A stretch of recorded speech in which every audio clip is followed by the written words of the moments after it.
Zoax.net. Can you prove that God exists?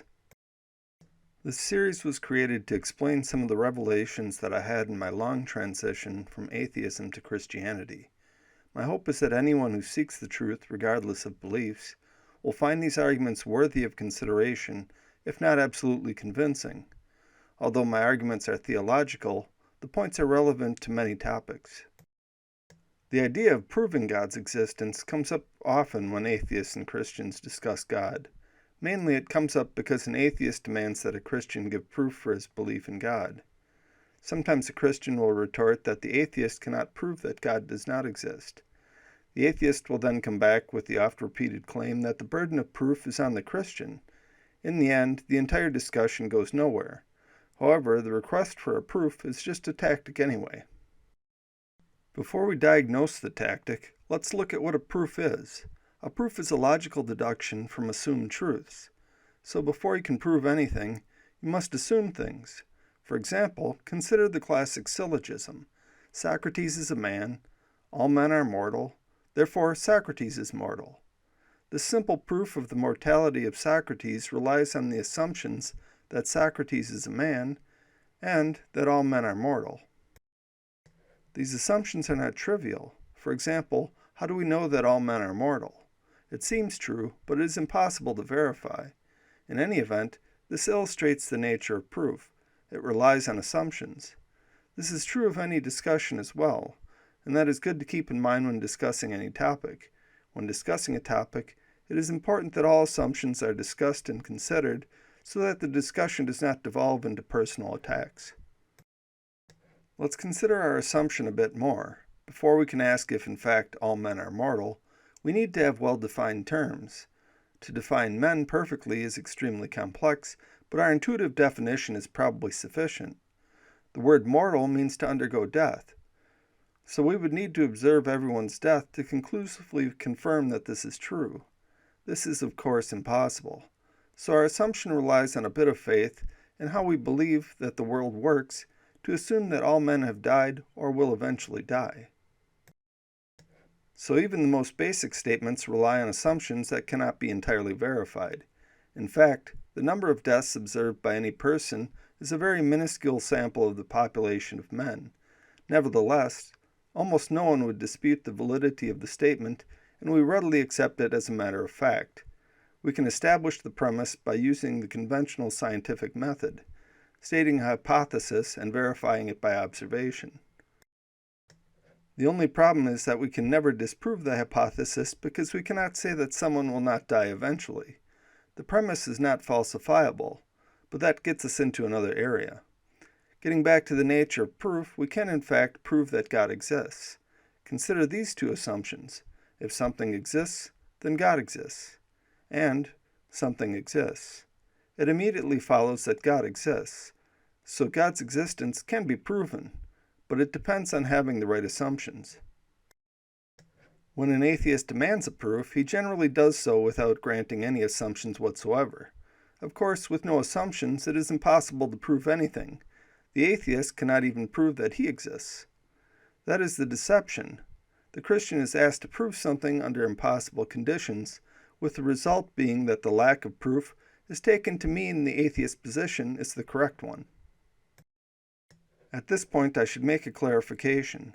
Science does not progress by proofs.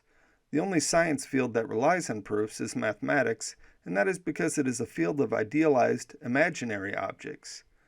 The sciences rely on the scientific method of observation and confirmation. Often they only require the indication of something. We believe in the forces of gravity and magnetism, not because we observe them, but because we observe their effects on other things. Here we have a more appropriate standard for considering God's existence. What effect does God's presence or absence have?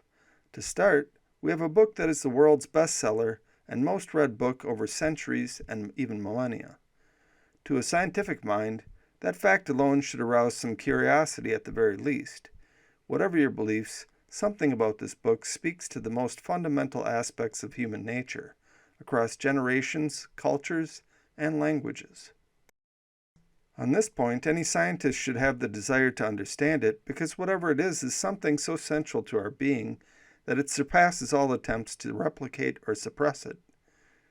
What is it about this book that makes it capable of all of this? This book, written by many human hands under the ascribed direction of God, has surpassed every other attempt by humans to capture people's attention. That should pique the interest of any learned person. The effects of God stretch much further, though, into the lives of individuals, where the devotion to God corresponds highly with strong marriages. Divorce among devout Christians is non-existent, even in this day and age. Suicide and drug abuse are likewise absent. All the positive aspects of life are there. It is the closest thing that we have to heaven on earth.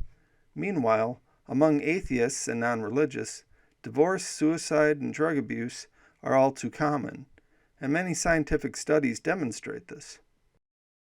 The initial indication of this came to me as an atheist while I was watching a university professor on public television discussing the factors that led to divorce.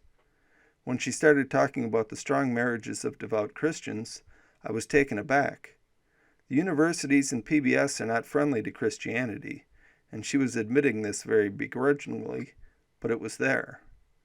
I had been told that atheists are, as the humanist slogan states, good without God. How can atheists be good when they cannot even live up to their own marriage vows? A marriage vow is taken voluntarily. If an atheist cannot abide by voluntary vows, could I expect them to be good at all? My faith in the tenets of atheism was shaken, as it was many times. The strength of Christian marriages has been confirmed in many scientific studies, and even those seldom catch the full power of the argument because they do not give sufficient consideration to the distinction between being a Christian and being a devout Christian. Among those who truly make God the center of their lives, divorce is virtually non-existent. This is true for suicide and drug abuse too. Anyone who honestly looks at it has to acknowledge that Christians are happier and mentally healthier. At some point during my years of atheism, I realized this. The realization was not enough to convince me that there was a God, but it did convince me that I never wanted to pull any Christians away from their faith. I knew that they were better off with it, even though I was convinced that I would never believe in any God. That is the sad reality of atheism, though. At some point, I think that almost all of them realize the truth that they are worse off with their beliefs. Everything demonstrates it: divorce, drug abuse, suicide, and even art. Have you ever seen any inspiring atheist art? Christians have built beautiful buildings, created breathtaking paintings and sculptures, composed sublime music, and written epic poems, all to give glory to God. Without divine intervention, all of that art would not exist. What kind of boring, tiresome existence does atheism leave for us? All of that is too much to take up in this video. I will address those questions much more later, but that does point to some tangible, measurable evidence of God's existence. In this video, I only want to use it to illustrate the nature of some evidence that does exist. In this video, I simply want to expose this argument for what it is. To summarize, asking for proof of God's existence is a deception, because his existence can be either proven or disproven depending on the assumptions that you use. In mathematics, we work with Euclidean and non-Euclidean geometries, which are completely contradictory. However, we use each of them separately under their own set of assumptions.